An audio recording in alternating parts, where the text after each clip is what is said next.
बिस्मिल्लाहिर्रहमानिर्रहीम। उम्मीद करता हूँ आप सब खैरियत से होंगे। अभी लास्ट जो हमारी क्लास थी उसमें हमने इफ़ एल्स स्टेटमेंट देखी थी। इफ़ एल्स स्टेटमेंट के अंदर उसका हमने सिंटैक्स देखा। सिंटैक्स देखने के बाद हमने उसका फ़्लो चार्ट देखा और एक बहुत ही इम्पोर्टेंट हमने एग्जांपल की कि नंबर के यूज़र से हमने एक नंबर ले लेना था और फिर वो चेक करना था वो इवन है या ओड है इफ़ एल्स स्टेटमेंट को यूज़ करते हुए, और हमने उस ही एग्जांपल का फ़्लो चार्ट भी देखा था।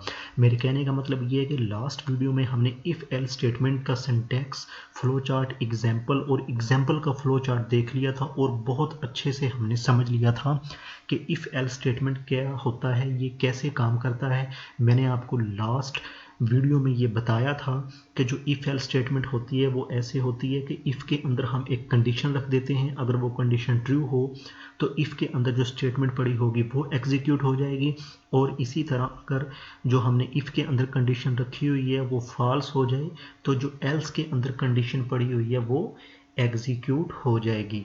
इसी तरह अब हमारे पास एक और क्वेश्चन है जो आप लोगों को आपकी स्क्रीन पे नज़र आ रहा होगा, ये वाला।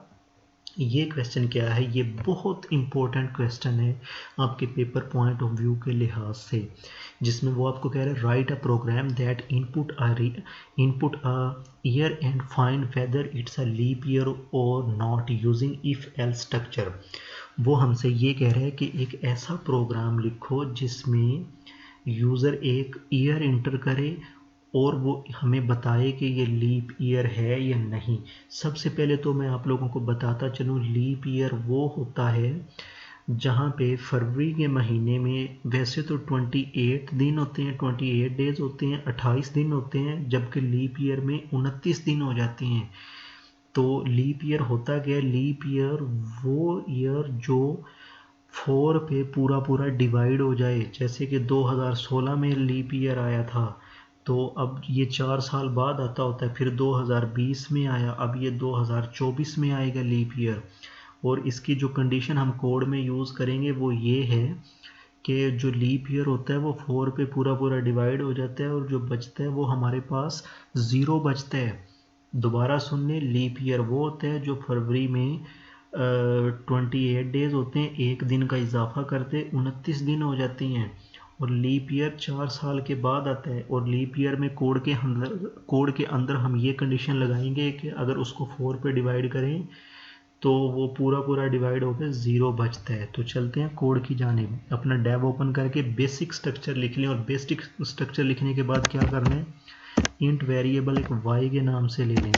यूज़र को कहें कि भाई सी आउट करवाओ एक year, C out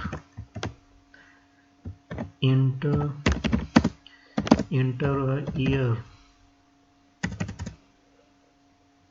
enter year, C in करवा दें y को। ये आप लोगों को छोटे छोटे कॉन्सेप्ट पता होंगे कि सी इन और सी आउट क्या है। अगर नहीं पता तो आप शुरू वाली वीडियो को देख लें और अपने इन कॉन्सेप्ट को क्लियर करें, और उम्मीद करता हूँ आप लोगों को ये कॉन्सेप्ट क्लियर ही होंगे। अब हम इफ़ के अंदर एक कंडीशन लगा देते हैं, इफ़ कि y है मॉड्यूल, मतलब पूरा पूरा तकसीम करे, पूरा पूरा तकसीम हो 4 पे, और इज इक्वल टू हमारे पास बचे 0। लीप ईयर क्या होता है? जो 4 पे पूरा पूरा तकसीम हो जाए वो लीप ईयर होगा। नेक्स्ट हम देख भी लेंगे, क्योंकि जैसे मैंने आप लोगों को बताया 2016 जो गुजर गया वो लीप ईयर था, 2020 जो गुजर गया वो लीप ईयर था। फिर इसमें 4 ऐड करेंगे, 2024 आने वाला है, वो लीप ईयर होगा। सी आउट करवा देंगे, it's a leap year, it's a leap year. और एल्स हम क्या करवा देंगे, सी आउट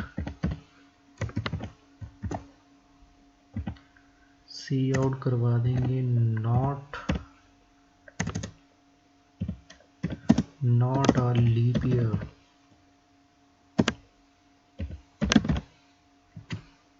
अभी हम अपने कोड को रन करके देखते हैं। वो कह रहे हैं इंटर ईयर, जैसे मैंने आप लोगों को बताया था 2016 है वो लीप ईयर है, मैं 2016 को ऐड करूँगा तो वो क्या कह रहा है, इट्स अ लीप ईयर। जाहिर सी बात है ये लीप ईयर ही था। यहाँ पे मैं इज इक्वल टू का साइन डाल लेता हूँ, ये 2 डॉट लगा देते हैं ज़रा थोड़ा अच्छा लगेगा। जैसे अब मैं 2017 यहाँ पे लिखता हूँ, 2017 ये आएगा कि ये एक लीप ईयर नहीं है, नॉट अ लीप ईयर।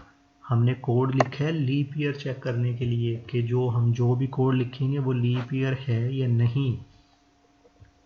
जैसे कि अब 2025 नेक्स्ट आएगा, मैं 2025 लिख के देखता हूँ वो क्या होगा। वो लीप ईयर नहीं है लेकिन हम फिर भी लिख के देख लेते हैं, नॉट अ लीप ईयर।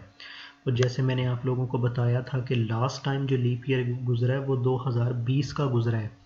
अभी मैं 2020 का लीप ईयर, नेक्स्ट कौन सा लीप ईयर होगा 2024। मैं 2024 लिख के देखता हूँ, ये देखें वो कह रहा है इट्स अ लीप ईयर। इसका मतलब है कोड हमारा जो बिल्कुल है वो सही रन हो रहा है।